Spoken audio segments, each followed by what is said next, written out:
कि 1926 का बसंत पंचमी का पर्व था, तब तक निरंतर उनका गायत्री मंत्र का जप चलता रहा। बचपन में 8 वर्ष की आयु से ही उन्होंने गायत्री मंत्र का जप प्रारंभ कर दिया था और जब 15 वर्ष के हुए 1926 में बसंत पंचमी का पावन पर्व था, संभवतः 30 जनवरी की तिथि थी। अचानक से घी का दीपक जलाया और दीपक जला करके सूर्य का ध्यान करते हुए गायत्री मंत्र का उच्चारण करने लगे। उसी घी के दीपक से, उसके प्रकाश से एक प्रकाश की किरण फूटी और पूरा कमरा इतना प्रकाशित हो गया मानो सैकड़ों सूर्य उस कमरे में, उस कक्ष में जागृत हो गए। उस प्रकाश का अनुभव हुआ। उन्होंने अपने नेत्र खोले, नेत्र खोल करके सामने देखा तो कोई एक बहुत विचित्र सा प्राणी, बल्कि विचित्र सा मनुष्य, जिसके शरीर को स्पर्श नहीं किया जा सकता, जिसकी आकृति कुछ ठीक से समझ में नहीं आती, जिसके बड़ी बड़ी दाढ़ियां देखने को मिलती हैं, बड़ी बड़ी जटाएं देखने को मिलती हैं।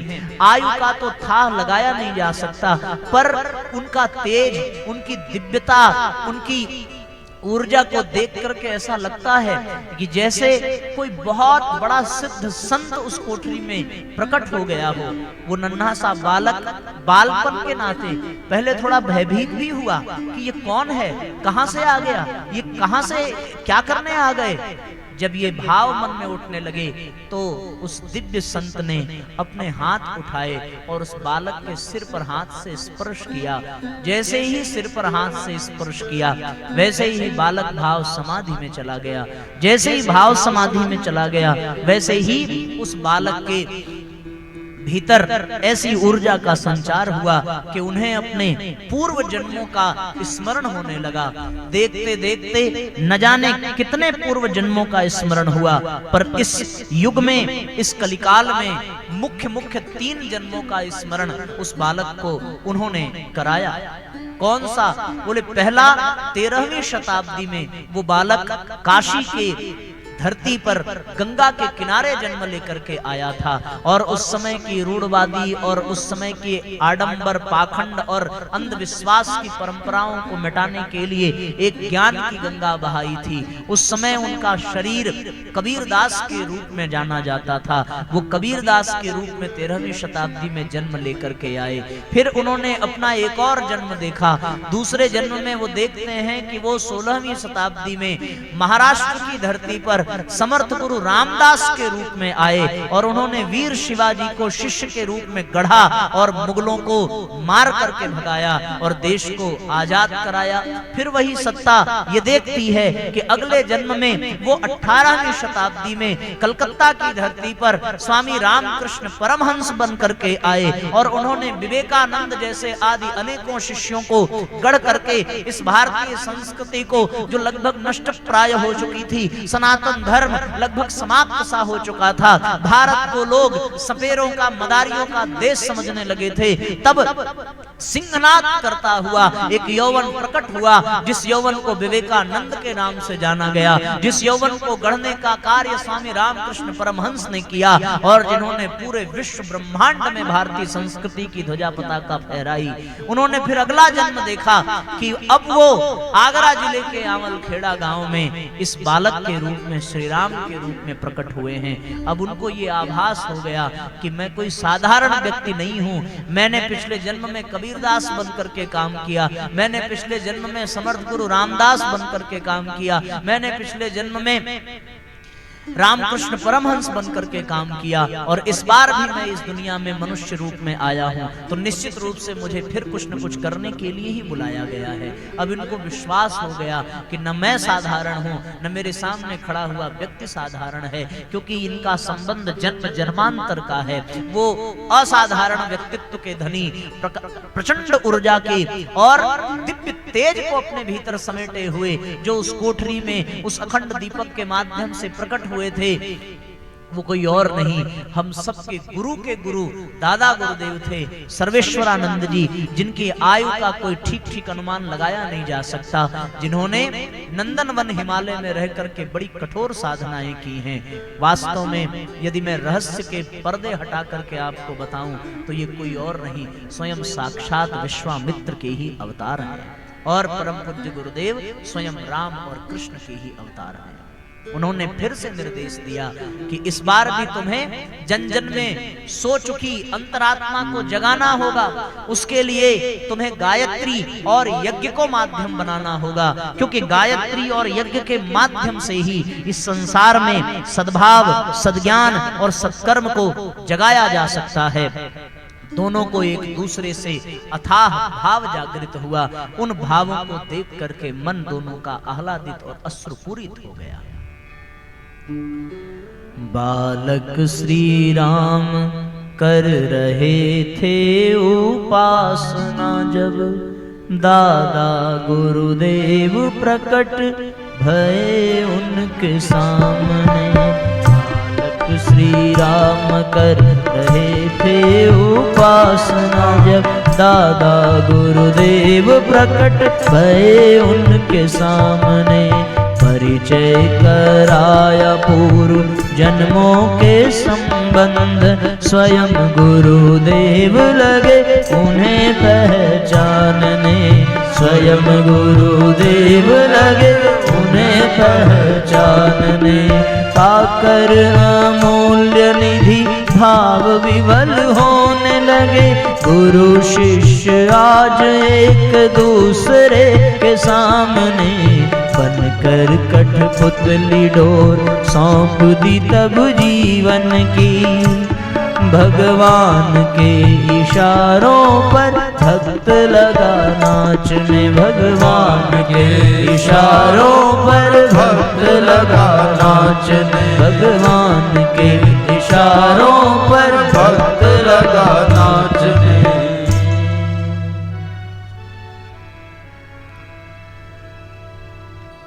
इस बार भी गुरुदेव ने हाथ जोड़ करके कहा कि हर जन्म की तरह से आपका जो निर्देश होगा मैं उसे अवश्य ही पूर्ण करूंगा। उन्होंने निर्देश दिया कि तुम्हें गायत्री मंत्र की कठोर साधना करनी है, जन जन में गायत्री मंत्र को पहुंचाना है, और जन जन में गायत्री मंत्र पहुंचाने के लिए पहले स्वयं को तपाना होगा। और उन्होंने बड़ी कठोर साधना बताई। उस बालक को जिसकी उम्र केवल 15 वर्ष की है, कहा कि आज से तुम केवल छाछ और जौ की रोटी ही खाओगे। 24 घंटे में केवल एक बार आहार लेना है, और आहार में भी क्या, केवल छाछ और जौ की रोटी। वो भी जौ कैसा, जौ जो गाय को खिलाया जाए, और गाय गोबर के साथ जिस जौ को निकाले, उस जौ को गोबर में से बीन कर, धूल कर और उसको पीस कर जितनी रोटी उससे बने उतनी ही रोटी जौ की खानी है। कितने वर्षों तक आप सोच सकते हैं, 24 वर्षों तक केवल छाछ और जौ की रोटी खानी है, 24 साल तक। और 24 वर्षों तक गायत्री महामंत्र के 24 लाख के 24 महापुरस्चरण संपन्न करने हैं। इतनी कठोर साधना। और तीसरा निर्देश कि ये जो दीपक जला है इसे कभी बुझने नहीं देना है, ये अखंड दीपक बनेगा और इसकी छांव में आकर के सब अपने अंधकार को मिटाएंगे और अपने भीतर के प्रकाश को जागृत करेंगे। उन्होंने निर्देश स्वीकार किया और उस 15 वर्ष की आयु में भी न परिवार की सुनी, न किसी रिश्तेदार की सुनी।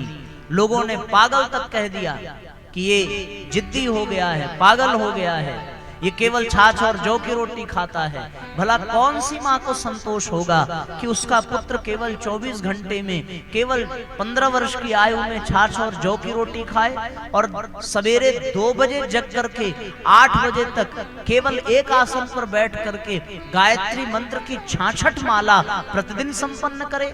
लेकिन उस माँ ने अपने आप को संभाला और अपने बेटे की शक्ति बनी, शक्ति बनकर के उन्होंने बेटे को आश्वासन दिया कि हम तुम्हारे इस पथ में बाधक नहीं, सहायक बनेंगे। उस दीपक को बुझने नहीं देंगे। गुरुजी के कहीं कार्य से बाहर जाने पर उस अखंड दीपक को संभालने का कार्य उनकी माता ताई जी किया करती थी। फिर वंदनिया माता जी का जीवन में आगमन हुआ और वंदनिया माता जी ने उस अखंड दीपक को एक बालक के तरीके से, एक शिशु के तरीके से संभाला।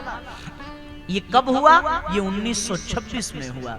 आज हम सभी 2026 की ओर बढ़ रहे हैं। उस अखंड दीपक के 100 वर्ष पूरे होने जा रहे हैं। उस अखंड दीपक के, वंदनिया माता जी के जन्म के और परम पूज्य गुरुदेव के महान साधना अभियान के 100 वर्ष पूरे होने जा रहे हैं। ये साथियों, इससे बड़ा और सौभाग्य इस संसार में हम सबका क्या हो सकता है कि जब हम इस महान अभियान और इस अखंड दीपक के शताब्दी वर्ष में इस रूप में यहाँ इस धरती पर विद्यमान है। ये बिल्कुल ऐसा ही संयोग है।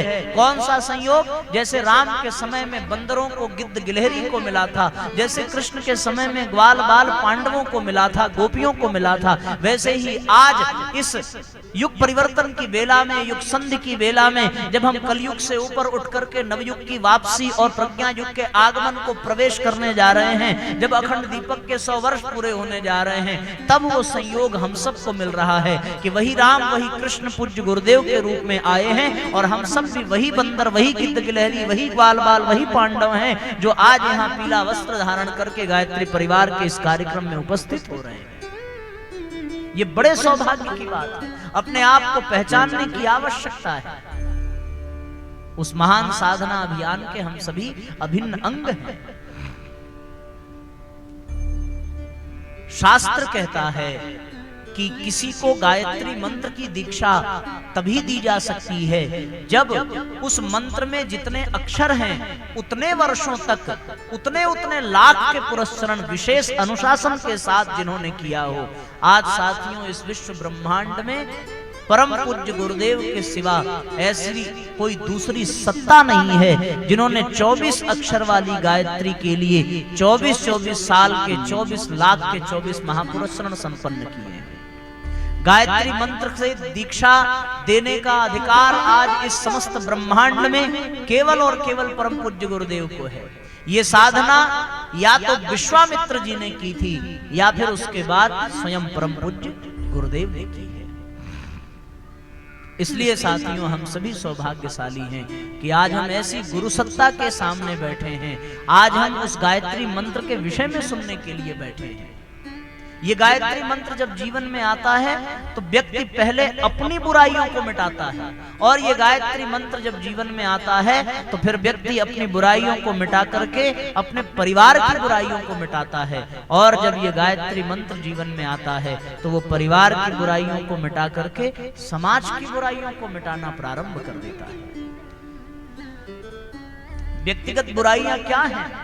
इन व्यक्तिगत बुराइयों को हटाना ही व्यक्ति निर्माण है। अपने परिवार की कमियों को मिटाना ही परिवार निर्माण है, और समाज की गंदगी को मिटाना ही समाज निर्माण है।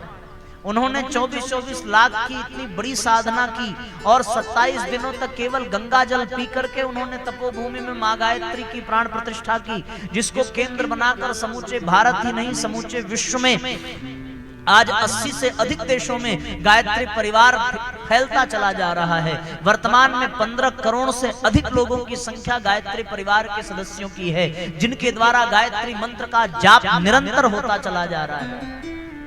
वो कारण क्या है? कारण ये है कि आज ईश्वर स्वयं चाहता है कि घर घर गायत्री पहुंचे। आज भगवान स्वयं चाहते हैं कि घर घर यज्ञ पहुंचे। आज भगवान स्वयं चाहते हैं कि घर घर अखंड ज्योति पहुंचे। जब दूसरा विश्व युद्ध चल रहा था तो उस समय छपने के लिए न स्याही मिल रही थी, न छापने के लिए कागज मिल रहा था। आप विश्वास नहीं करेंगे, अखंड ज्योति पत्रिका को छापने के लिए पूज्य गुरुदेव हाथ से कागज बनाते थे, हाथ से 200 प्रतियां अखंड ज्योति की लिखते थे और अपने ही द्वारा साइकिल चलाकर घर घर वो अखंड ज्योति पहुंचाते थे। लोगों ने बड़ा आश्चर्य किया। लोगों ने कहा कि आप कोई विज्ञापन इसमें छापते नहीं है, कोई अनावश्यक पैसा लेते नहीं है, कागज मिल नहीं रहा है, ये कब तक चलेगा? कब तक आप 200 पत्रिकाएं लिखेंगे? कब तक लोगों को घर घर पहुंचाएंगे? गुरुदेव ने किसी का जवाब नहीं दिया। गुरुदेव ने अपने अखंड ज्योति में ही लिखा कि यदि मेरी जलाई हुई होगी तो अवश्य बुझ जाएगी, पर ये भगवान की जलाई और चलाई हुई होगी तो कभी बुझने वाली नहीं है। 1939 से लेकर के आज तक अखंड ज्योति पत्रिका गुरुदेव गुरुदेव के मासिक पाती और मासिक संदेश के रूप में हर घर में पहुंच रही है। आज 12 लाख से भी अधिक घरों में अखंड ज्योति पत्रिका पहुंचती है, हर महीने गुरुदेव का संदेश लेकर, गुरुदेव का विचार लेकर के। ये कैसे संभव हो रहा है? क्यों? क्योंकि ये सामान्य व्यक्ति का अभियान नहीं है, ये विचार क्रांति अभियान है, ये युग निर्माण योजना है, और ये व्यक्ति की नहीं, ये भगवान की योजना है। आज भगवान की योजना में जो सम्मिलित हो जाए उसे अपना सौभाग्य समझना चाहिए, क्योंकि एक बार भगवान की योजना चली थी जब समुद्र पर पुल बनाना था, जिन्होंने साथ दिया वो श्रेय और सौभाग्य के भागीदार बने। एक बार भगवान की योजना चली थी जब गोवर्धन उठाना था, जिन्होंने लाठी लगाई उनका आज भी यशगान होता है। एक बार भगवान की योजना चली थी जब महाभारत का युद्ध रचा गया था, उस समय जिन्होंने भगवान का साथ दिया था वो आज भी गाए जाते हैं। आज साथियों फिर से भगवान की योजना चल पड़ी है, घर घर गायत्री पहुंचाना है, घर घर यज्ञ करके पहुंचाना है, घर घर अखंड ज्योति पत्रिका को पहुंचाना है। इस संदेश को, इस काम को, इस अभियान में जो जुड़ जाएगा वो धन्य होता चला जाएगा। उसको वही अनुदान, वही वरदान, वही अनुग्रह, वही सौभाग्य प्राप्त होगा जो पांडवों को मिला था, जो बंदरों को मिला था, जो गिद्ध को मिला था, जो गिलहरी को मिला था, जो ग्वाल बालों को मिला था। आज आवश्यकता है अपने आप को पहचान कर अपने आप को इसमें नियोजित करने की और भगवान के अभियान को समझने की। पूज्य गुरुदेव वंदनीय माता जी कोई साधारण व्यक्ति नहीं है, इनको समझ ले जो, वो वास्तव में अपने जीवन में बहुत बड़ा परिवर्तन अनुभव करेगा। आप कल्पना करके देखिए, मैं आपको सत्य घटना बताऊं। एक बार पूज्य गुरुदेव ने 10-20 कार्यकर्ताओं के सामने एक बड़ी विचित्र सी बात कही। उन्होंने कहा कि संसार में जितने हैं सब बहुत चालाक हैं और सब एक दूसरे को लूटना चाहते हैं, और जब एक दूसरे को लूट कर थक जाते हैं तब ये नालायक हमें लूटने चले आते हैं। इनको पता नहीं कि हम क्यों आए हैं इस दुनिया में। क्या हम इसलिए आए हैं कि इनके घर बन जाए, इनका विवाह हो जाए, इनका पेट दर्द ठीक हो जाए, इनके ऑपरेशन टल जाए, इनकी बेटी की शादी हो जाए, इनकी नौकरी लग जाए? क्या इसलिए मैं इस धरती पर आया हूँ? ये समझते नहीं, ये हमको लूटना चाहते हैं और हमें प्रणाम करके हमसे ये सब पाना चाहते हैं। और मैं इनको जो देना चाहता हूँ वो ये लेना नहीं चाहते, क्योंकि उसको पाने के पश्चात कुछ भी पाना शेष नहीं रह जाता। लोग डर गए, भयभीत हो गए गुरुदेव की तेवर को देख करके। किसी ने हिम्मत जुटा करके कहा कि गुरुदेव फिर आप इस दुनिया में किस लिए आए हैं? गुरुदेव कुछ पल के लिए शांत हुए और बड़े गंभीर स्वर में उन्होंने कहा कि बेटा, मैं इस दुनिया में इस दुनिया का भाग्य बदलने आया हूँ। और दुनिया का भाग्य साथियों कोई इंसान नहीं बदल सकता। अपना निर्माण कोई कर ले, परिवार का निर्माण कर ले, लेकिन पूरे युग का निर्माण यदि करना हो तो उसके लिए ईश्वर को ही आना पड़ता है, और वो ईश्वर ही परम पूज्य गुरुदेव के रूप में इस धरती पर अवतरित हुआ है। उन्होंने ही फिर से वो अभियान चलाया है। इसको आज समझने की आवश्यकता है। यदि आज हम उनसे जुड़ गए तो हम व्यक्ति निर्माण भी कर लेंगे, आज हम उनसे जुड़ गए तो हम परिवार निर्माण भी कर लेंगे, आज हम उनसे जुड़ गए तो हमारे लिए समाज निर्माण भी बहुत सरल और बहुत सहज हो जाएगा। यही तो उद्देश्य है पूज्य गुरुदेव का कि मुझे इस व्यक्ति, एक एक व्यक्ति के भीतर गायत्री मंत्र को पहुंचाना है। जो गायत्री मंत्र से जुड़ेगा वही तो अपना निर्माण कर पाएगा, वही अपनी बुराइयों से लड़ पाएगा। कोई चाहता नहीं कि उससे गलतियां हों, पर वो त्रुटियां हो जाती हैं। क्यों हो जाती हैं? क्योंकि आत्मबल की कमी है, और आत्मबल कहां से जगेगा? केवल और केवल गायत्री मंत्र के जप करने और गुरुदेव के संरक्षण से ही प्राप्त होगा। हम अपना निर्माण, अपनी कमियों को दूर कर सकते हैं तो केवल गायत्री मंत्र की शक्ति से, अन्यथा नहीं। और हम सब में बुराइयां हैं, किसी में क्रोध होगा, किसी में लोभ होगा, किसी में मोह होगा, किसी में ईर्ष्या होगी, किसी में पीड़ा, पतन आदि अनेकों कष्ट साध्य जीवन हम सब जी रहे हैं। उससे ऊपर उठने के लिए हम सबको गायत्री मंत्र का सहारा लेना पड़ेगा।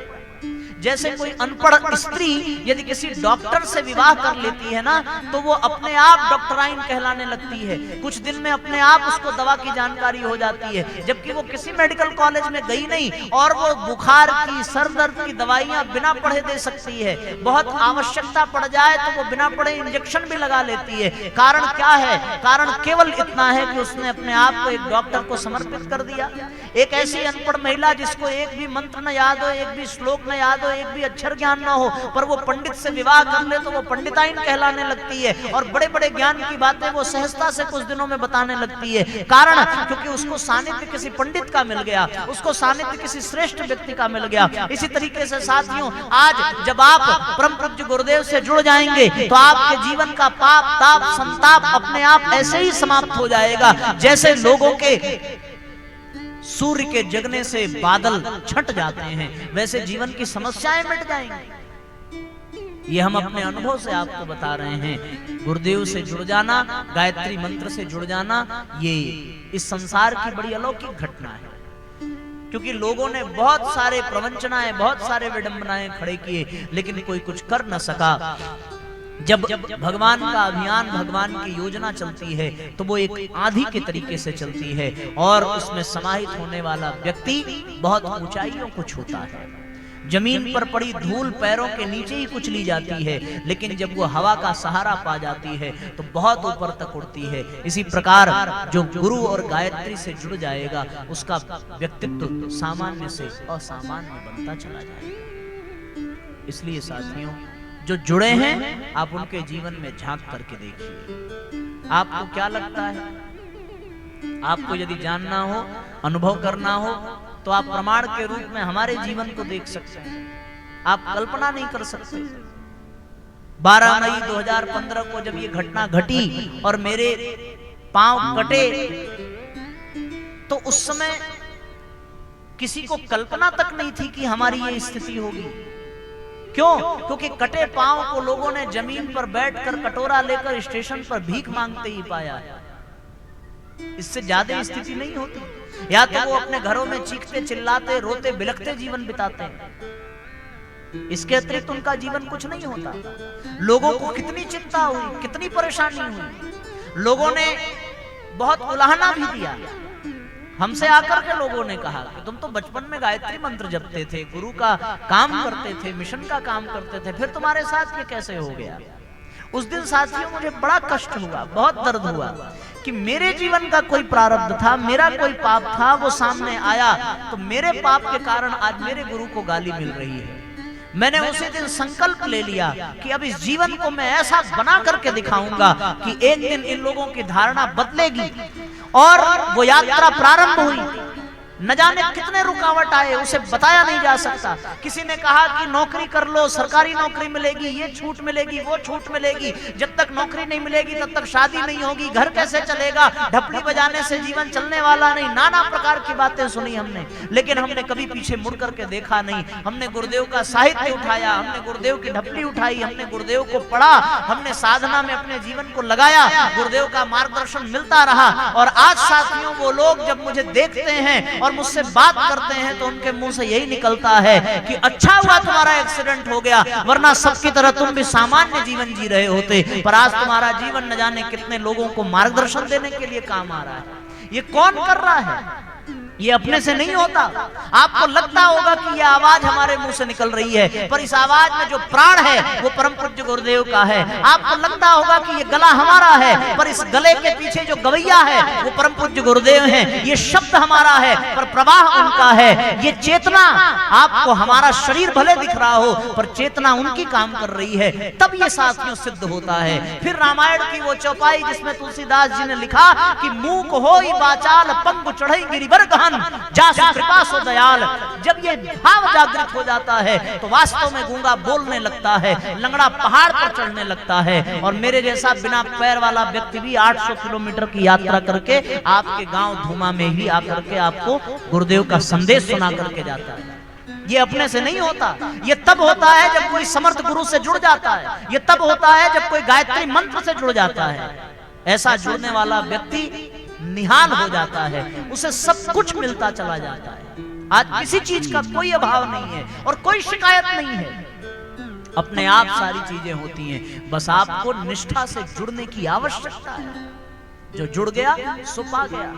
आपको भी यदि अनुभव करना हो तो आप ये प्रयोग अपने जीवन में करके देखिए। हमारे गुरु जी को अपना गुरु बना लीजिए, हमारे गायत्री मंत्र को आप जपना प्रारंभ करिए। आप जो चाहेंगे सो बनते चले जाएंगे, आपको भगवान निहाल करते चले जाएंगे। बस आवश्यकता है कि आप समर्पित हो जाइए। ऐसी बात जब साथियों जीवन में आ जाए तो इस मौके को गंवाना नहीं चाहिए। इससे फिर होगा क्या? इससे सबसे पहले तो आपका अपना निर्माण होगा, फिर आपके द्वारा आपके परिवार का निर्माण होगा, और फिर परिवार के पश्चात इस समाज के निर्माण में भी आपकी बड़ी महत्वपूर्ण